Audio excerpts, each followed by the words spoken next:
and Shaq Thompson. And then the last two were Terrell Bernard and Joshua Palmer will be limited today.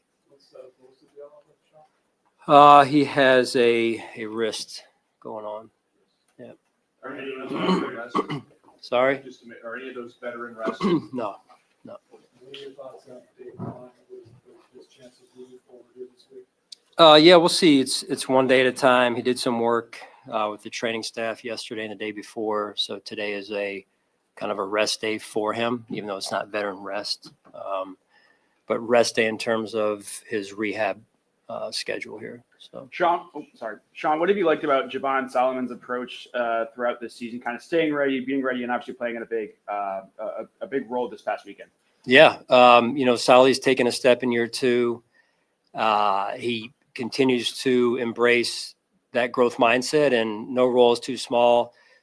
He'll play special teams, any role in special teams. He comes in and does things for us on defense over the course of 8 games now. So just really appreciate his mindset, his attitude, and what he's able to bring and his potential growth moving forward for us.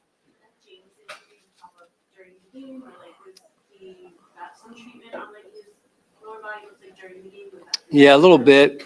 Came up during the game. Just sore in the last couple of days after the game there. Yeah. Sean, I know Brandon was speaking to us after. Just your thoughts on staying back. And do you feel like your roster, despite some clearly injury areas that are problems for you, are you good to go here? I believe in Brandon. Listen, I believe in his staff. And as a coach and a coaching staff, you're always looking for those quality players that you feel like can exponentially increase your odds of winning. I think any coach or coaching staff would say that.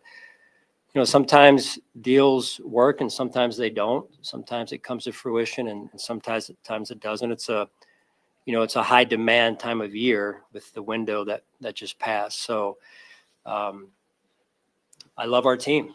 I believe we can win. And the reason is we've got guys who are buying into playing as a team, playing for one another. We've got a culture that's ripe and a coaching staff that knows how to develop players. Do we have some holes due to some injuries? We do, and it's frustrating. But that's also where young guys have to step up. So that's how I see it. Sean, how did you do what all the teams done recently and with a lower snap count just kind of Yeah, he was on point the other night. Not surprised by it, and he continues to grow every week. His role in our team, his role in our offense, him growing as a player overall in the run and pass game, and I've been very happy with his growth to this point in the season. Sean, Joe said the other day too that he has to start realizing he needs to get help in there more. Would you agree with that? That he needs to find ways to get him on, even though your tight ends are playing really well. Yeah. Does he need to get him on the field more? Well, anybody that's catching the ball and doing good things with it, that's a good revelation, a good thought by Joe. So no, it's just where, after a game and you're saying, hey, what worked for us? It's kind of like, yeah, maybe we should have got that player even more touches. But as you know, the games are like they're one at a time. And so sometimes this guy's hot this game, and in the next game, the ball finds this player over here more times than the other player the week before. So I like Joe's thought. Overall, I just feel like we just got to continue to play good offense, and the ball will find the right person at the right time. Sean, how do you feel like Jordan Poyer's presence has helped Cole Bishop, and then the way those two are working together right now? Yeah, Jordan has been instrumental in a lot of players, a lot of young players' development. Cole being one of them, Jordan Hancock another. So, I could talk forever about Jordan Poyer, so I won't do that. I won't bore you guys, but his impact goes well beyond the playing field. How impressed have you been with what he and Jordan Phillips have done strictly on the playing field? Jordan Poyer and Jordan Phillips? Yes. Yeah. It's really kind of surreal to watch because they've been around for a number of years, and neither of them are as young as they used to be. myself included, or they want to be. And yet what they've brought to our team from an attitude, leadership, energy standpoint, and just an overall of, hey, here's how things work here, has been felt and in a very impactful way. So what are your expectations you'd like to see with Keon Cole in terms of development the rest of the way? Continue to grow. This past week, he took a step in terms of playing in a two-dimensional type of approach with, making some catches in the pass game, making some key blocks for us. And when you're trying to move the ball, it takes all 11. And his role from play to play may change. Obviously, like I said, making a catch. And then next thing is laying a key block for us in the run game or the pass game. So it's, again, similar to Javon, the question I was asked about Javon, no job too small, no job too big. That's how you embrace team football. And again, that's, for us, this is what I said earlier about how we win. You win as a team. And when you play as a team, the game gets a lot easier. And, our guys are buying into that, playing for one another, loving one another, not wanting to let each other down. And that 1/11th approach, in this case with Keon, is moving in the right direction with more to go. Sean, when you go back to the New England game, you said the game they replayed the game they wanted us to play. I know there's another loss after that. Do you feel that the last 2 weeks your team is playing the kind of game you want to play? Yes. Yeah, we're moving in the right direction, Sal. We are. And I applaud the staff and the coaches for it. They've done a really good job. Players have, recalibrated a little bit and done everything that we've asked them to do. And it just takes some time to sometimes get there. And now we got to continue to go because we're not where we need to be. This is a big divisional game down there away. And so we've got to put a good week of preparation in. So, Sean, do you think Gabe Davis is relatively close to being able to play? I know he's practicing. Yeah. We talked to him last week. He's like, I'll play whenever I need to. Is there a timeline or a general idea when he could be ready to actually play as opposed to practice? I don't have an exact number for you. I feel like he's getting close. Last week we gave him, I think I mentioned to you guys later in the week, we gave him, I believe it was Friday off because he had Wednesday, Thursday back to back. And again, you just got to keep in mind, he hasn't done a lot.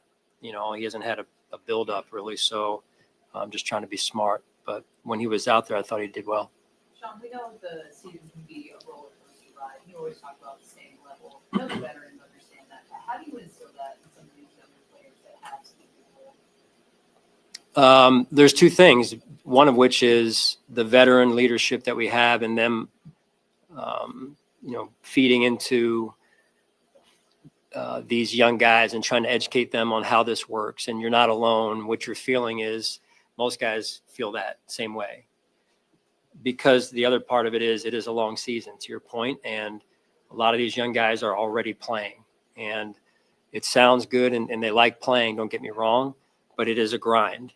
And there's going to be, like there was in the game the other night, there was some really high highs and there was some really things that we need to adjust. And that can be hard, but they just got to stay with it. And we stay together as a team. I keep saying that, but that's huge for us. Sean, in what area do you need to see Landon Jackson grow in order to earn a jersey on game day? Because right now you're thin across that. Right. Yeah. Another player that I mentioned with the injury situation, some of the holes that he needs to step up, and he knows that. Landon's been very conscientious. He's worked extremely hard every week. And I mentioned this after the game to you guys. The hardest part of not playing week to week in the NFL is the team moves, and you got to make sure that you're moving with it. Because when you play and the team plays, there's development, you kind of get into a rhythm. And so the players that aren't playing have to find their the best way to move with the team as the team moves. So we'll see where that goes this week for Landon. And but I know he's been working hard behind the scenes. Sean, what you thought of Max Harrison in the two games you've seen him? Have you been pleased with how after missing all that time, he seems to have fit, right in pretty quickly. Yeah, he's off to a good start.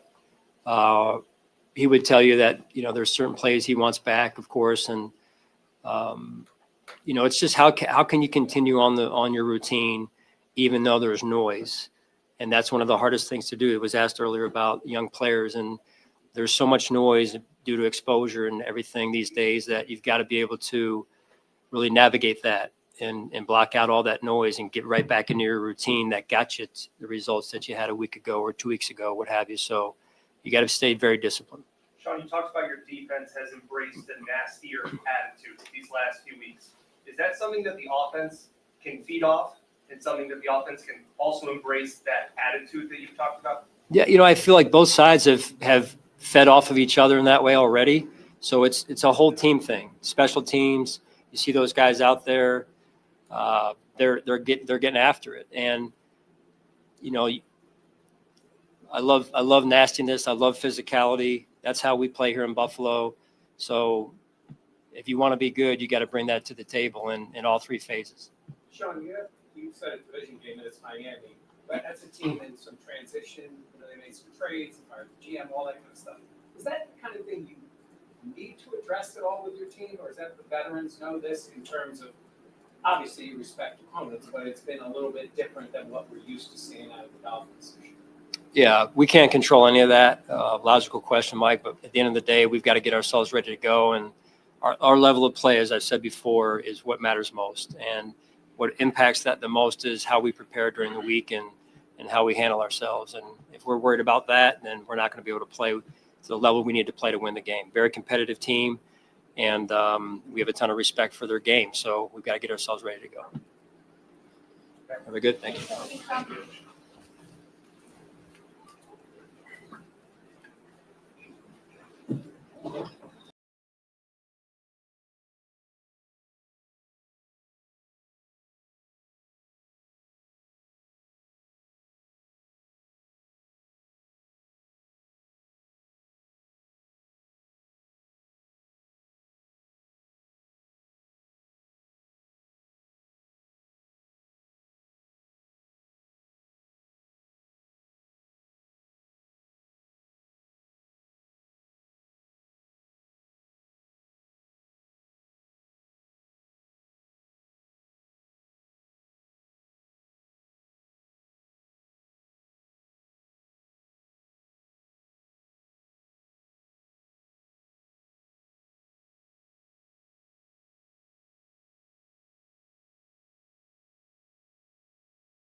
Yeah, you're right. You don't just have to do them yesterday.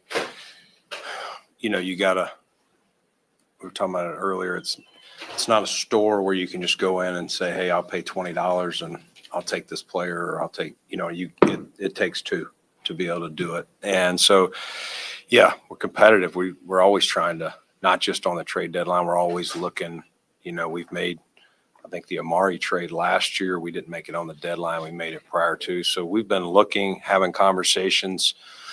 A lot of those conversations, Jay, people, if they're still seeing how their season's going to go, like several weeks back. And quite frankly, a lot of the conversations are, no, we're not going to move them. We're not going to move them. And then sometimes at the last minute, they agree to move them. Sometimes they stand pat. And you can look and there's rumors out there, this person's available, that person's available, but then they're not necessarily available and they don't get moved. And so if you guys just scroll, I'm sure you guys have done it, scroll all the names are available versus all the names that got traded. The list is this long of available. The list is this short that actually got moved.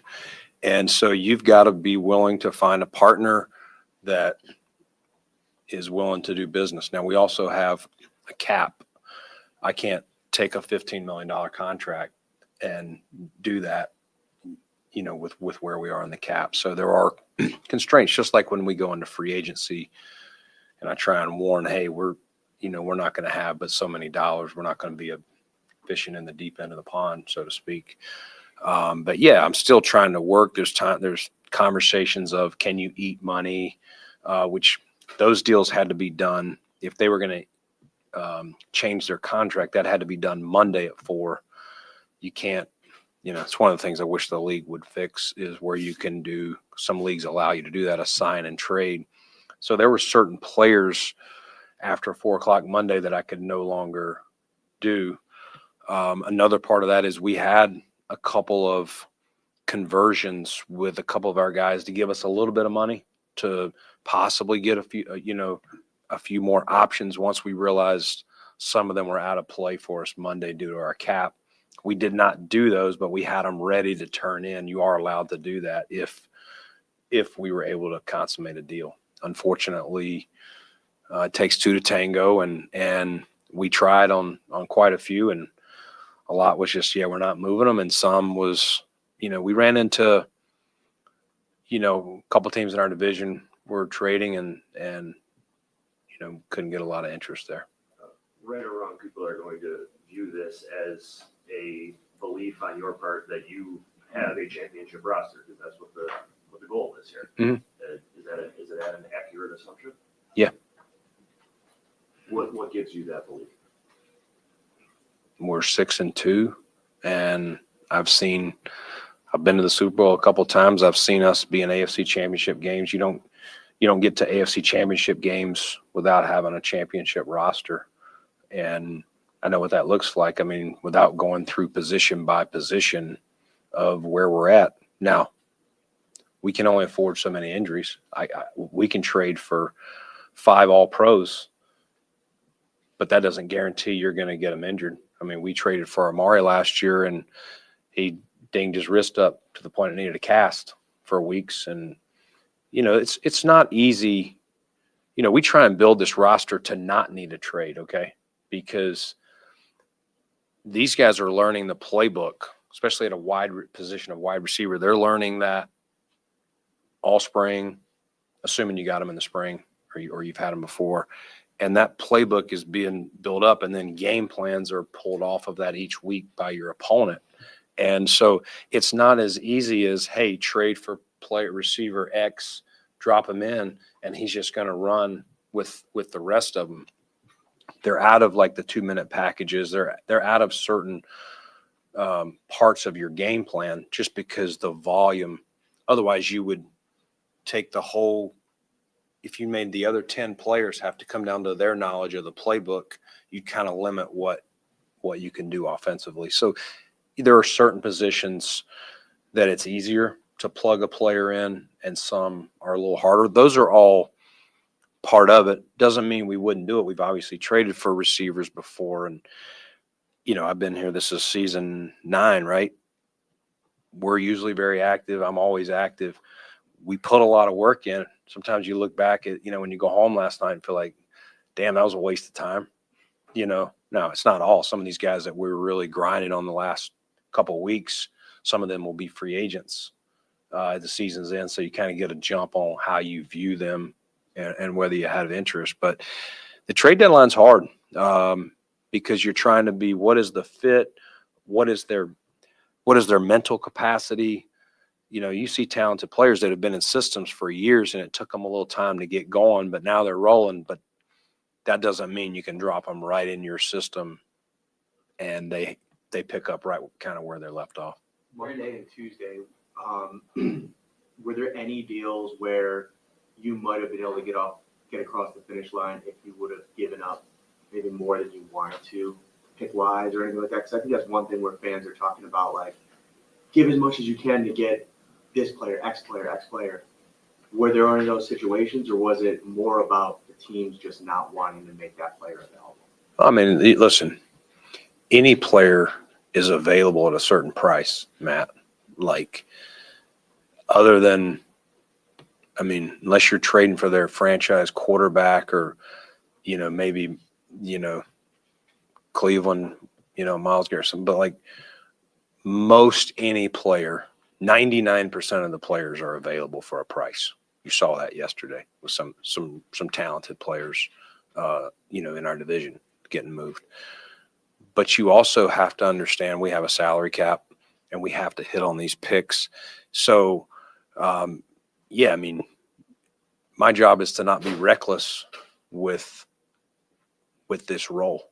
And it's easy to say it's not fantasy football.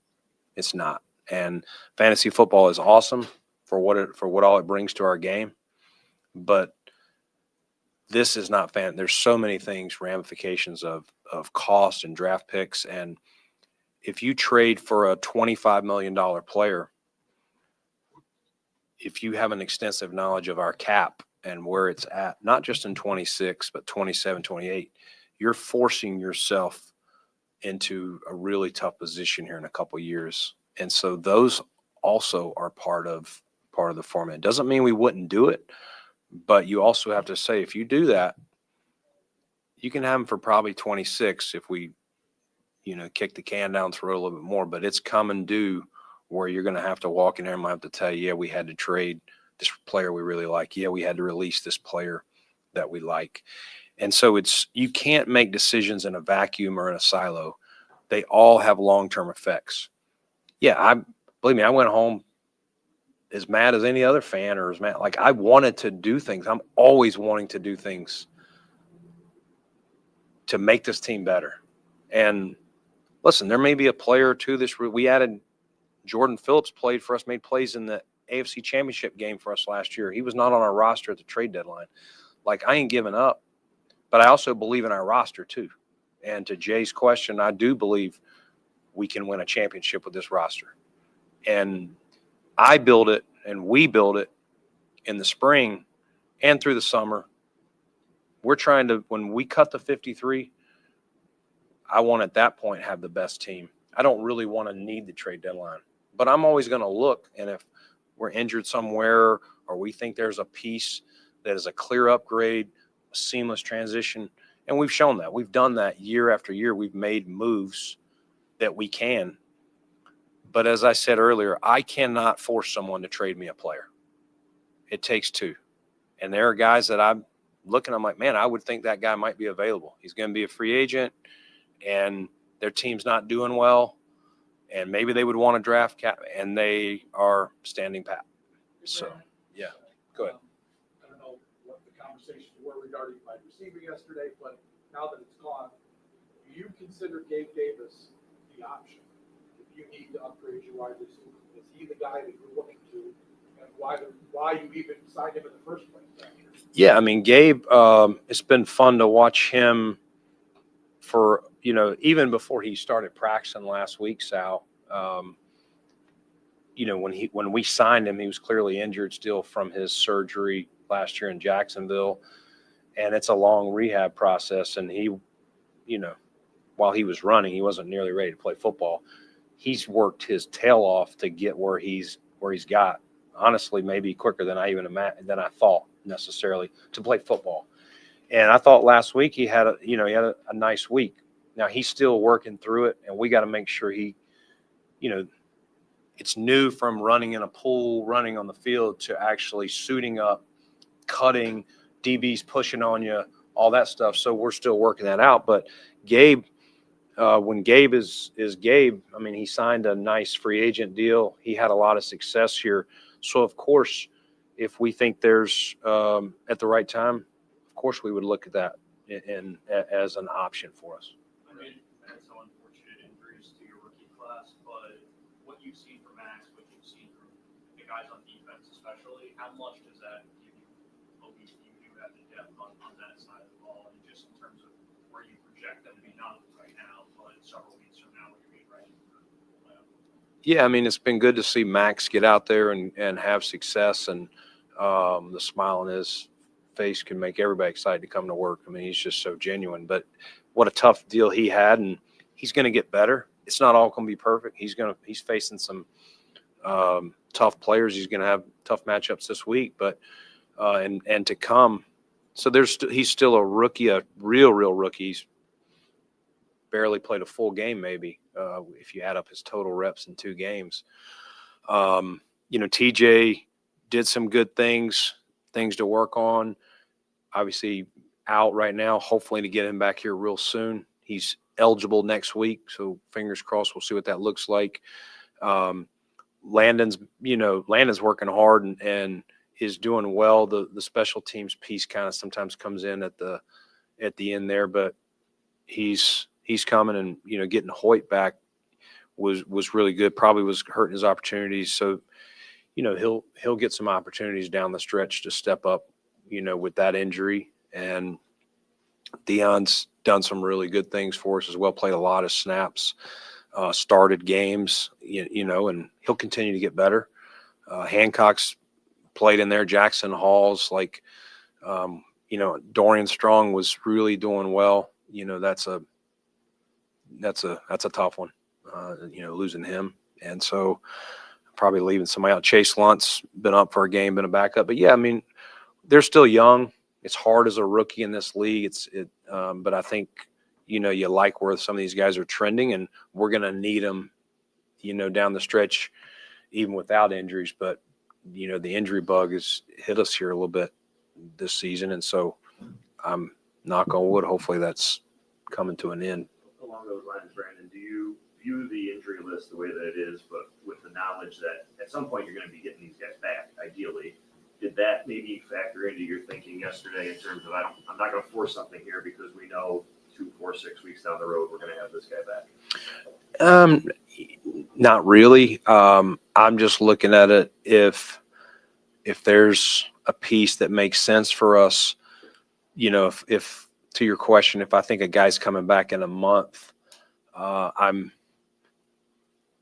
I'm always looking at someone else could go down, and competition brings out the best in all of us, whatever our profession is. And so, no, if it made sense, I was trying to do it. I mean, candidly, I would have lost money yesterday on the Bills doing a move, like if you were in Vegas. I know we're not supposed to talk about gambling, but yeah, Even go though ahead. you were trying to make a deal, did the way your teams played the last 2 weeks impact your thinking at all? Obviously, especially coming off the Chiefs game. Well, the way they were playing made me even looking harder. Like, we're trying to win this thing every year. And I don't want to walk into a year though. And that's what I've always tried to explain to you guys, of getting crazy with some of the contracts that you can take on. And people, will go out there and say, well, you could convert these 9 guys down and do this. But no, we're trying like heck. And, the way we played is what we want to be playing down the stretch. Still got a long way to go. We're halfway there, I guess. But no, I think that if anything, Mike, that sparked even more like competitiveness to find any way. And listen, we're not, like I said, we're not done. Things happen down the stretch. Players still can get released. There can be an injured player that's rehabbing that's available. We'll continue, to find ways. But yeah, no, I was looking hard. Our staff worked hard, and you kind of, like I said, you feel like, damn, wasted, a lot of time here trying to make something happen. Brandon, where's your confidence level on getting it all back at some point late in the year, maybe even before the playoffs? I know it's so early, Josh, with that just happening. So, we dealt with that with Matt Milano a year ago when he did it in camp. So it's so far down the road. It's hard to, I can't really tell you. I mean, we're going to leave that option open, and be hopeful and optimistic. And I know Ed wants to get back, and it stinks. I think we got 2.5 games out of him, and he had a great camp, and it's just, and played well. What do you have, 2 or 3 sacks in those games? So it stinks, but we'll try and hold the fort down with what we have, and I think the guys played really hard and really, really good last week, the first game without him, and we're going to have to continue that. You can't just be a 1-week thing. Can you back it up this week? Can you back it up again the weeks to come? And then I think once you get to January, hopefully we've done enough to get ourselves in the postseason. Then you start looking and saying, okay, is he 1 week away? Is he 3 weeks away? What does it look like? And I think that's a better question for probably, closer to the new year. Brandon, there used to be a time where trade deadline passed and kind of didn't even notice the deals didn't get made in the NFL. There's been more over the last 10 years or so, but you see yesterday, big names getting moved, a lot of activity. Kind of your overall thoughts of why that happened, I guess, or why that is happening now versus in other years. And B, were you surprised by a lot of stuff that happened? Yeah, I mean, I would say some of the moves was like, interesting. But some of them, a lot of them made sense, and I think there's definitely a faction of, the GMs are coming in younger, and there's more have played true fantasy football and stuff like that. And they're growing up in the world of trades, but I think it's all, what is the direction of the team, where you're at? Like if you're a seller, are you missing a quarterback? Are you missing some key pieces that you've gone down this road a few times and you're not feeling like you're getting over the hump, whether that's to get to the playoffs or whether that's to advance in the playoffs. And so you then say, well, all right, maybe we need to look at this and reset a little bit. So you understand some of that, but there was some aggressive moves on both sides yesterday. And, it's like the draft, analyzing who wins and loses these things. You can't at that time. It's how it plays out. How do you use the player or players that you acquired this year, and if you have them under contract for future, and then how do you use the assets of picks, in the draft? Do those pan out to be, we always look back and say this player ended up being traded for these 4 guys and they all turned out really good, or they all stink. That's how we're all evaluated. The offense is running more 3 tight end sets than ever before. Is this kind of the role you envisioned for Jackson when you guys drafted him?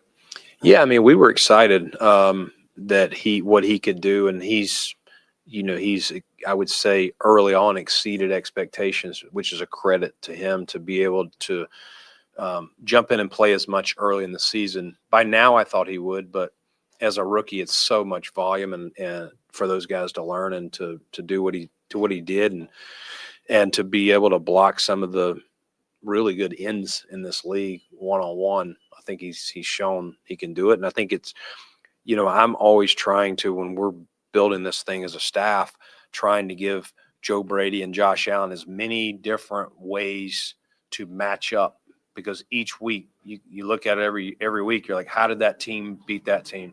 And sometimes it's turn over the ball, but sometimes you just match up better against certain teams. And sometimes you're like, man, we're usually finished better in the standings than this team, but we struggle to match up against them. So on both sides of the ball, trying to give us as many different ways to win. Do we need it to be a slugfest in the weather here?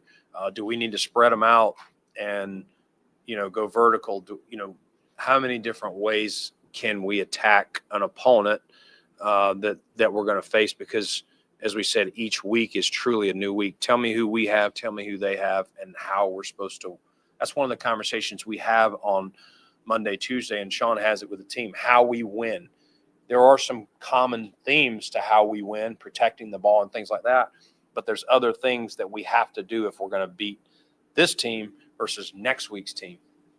Brandon, how would you evaluate wide receiver play about halfway through? I think it's been good, John. I mean, you know, everyone, that's a hot button, I know. I saw you smiling when you asked the question. I'm not going to get a rise out of it. No, I think it's game plan specific. You know, there are some games we've been running the ball, and, you know, we want to establish the line of scrimmage. We want to run the ball. Yes, we want our receivers to be. When we have to win games throwing the ball, we need them to step up. I include, you know, our tight ends to a degree in that, and maybe a little bit running backs. Like, there's different ways you can attack in the passing game. You know, who is technically a wide receiver? You know, I think those guys, I mean, without going through them individually, they've all done things at different times. Some of them want more opportunities. They want to help the team win. And they're going, man, I had 3 targets today. I had 4 targets. I'd love to have more. I'm glad we won. I want to help. But, you know, every week that will continue as, you know, how teams play us down the stretch. Do teams, if we continue to run the ball well, the goal is you make them bring another safety down there. And now we've got more room to throw the ball. If they're going to stay in 2-eye shell, hopefully our run game is working, and we want to be balanced and play complementary football. Brandon, this is the first year where you're not going to make any trade after the draft. I'm assuming the real explanation is unique situation after unique situation. But is there any connective tissue about why it went down that way this year? Connective tissue on why we didn't make a trade? Not a single trade after the draft this season for your team. First time you've done that. Oh, I got you. No, I mean, we've had conversations. It's got to fit within the cap and, you know, what you need. I mean, when we were at the 53 cut, releasing guys and doing all that, I would say we had more calls on guys that on our roster, would we move, that we were willing to move, than really looking for guys. As some injuries occurred or things like that, since, you know, the season started to yesterday, there have been conversations, and sometimes you're watching how another team's season is playing out. If a player's not feeling utilized or whatever situation, you're monitoring every situation, you're checking in. Most of the time, a lot of those are taking it down to the deadline to see how their team does as late as they can in the season, and also see if they can drive up competitive value. Like, maybe today I'm calling on a position and we're the only team calling, but 3 weeks later, some other teams have had injuries or something's happened, and now they're calling, you know, for the same position, which is going to, for that selling team, drive up their return of, you know, the value of the player. To ask you specifically about one of those wide receivers, though, I know John asked about Keon. How do you feel like this season has gone from your perspective? Yeah, I think Keon, the microscope is on Keon. I get it. Like, he's drafted high second round, and so you're naturally going to put a lot of pressure on him. You know, I would say there's been some good things, and there's things he can continue to do better. I think he's done. I think he has taken another step this year. That doesn't always show in targets or production, things like that. There's a lot of different things, whether what he's being asked to do. He's playing within the offense.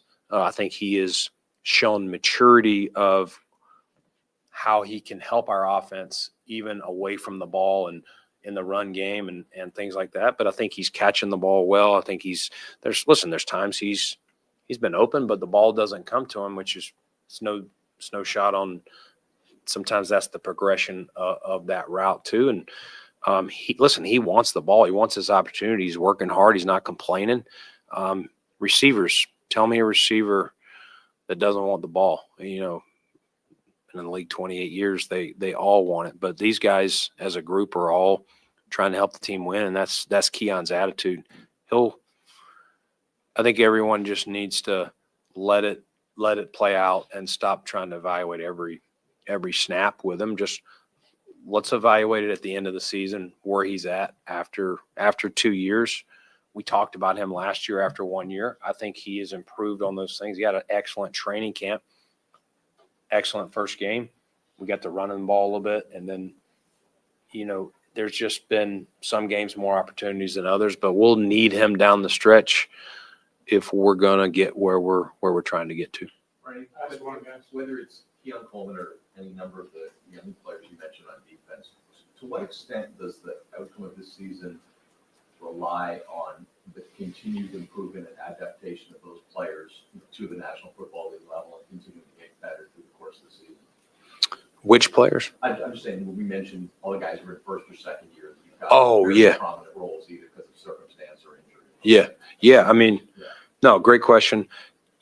Second year players by now, they know how the league works. They're well into year 2. Like, we're counting on those guys like they've been here 4 or 5 years at this point. We do a lot after year 1, like what does your off season look like? How do you get yourself prepared? It's your first time preparing, leaving one NFL off season and preparing for another one because the previous was the draft or college. And so we do spend time with those guys, getting them all the way to training camp. But once they come out of camp and now halfway through year 2, we expect them to know everything that's expected. And year 1 guys, you'd like to, by, December, late December for sure, when you're winding down those games, they've played a whole college season and then some. You're hoping for them to not be looking at some of the players that I was asked about earlier as rookies, because the games are going to get bigger as long as we put ourselves in position, here the next month or two to play in January. And so, yes, we will count on first and second year players even more as the games can get bigger. Thank you. Yep. Derek, do we get the scored outside or? Yeah,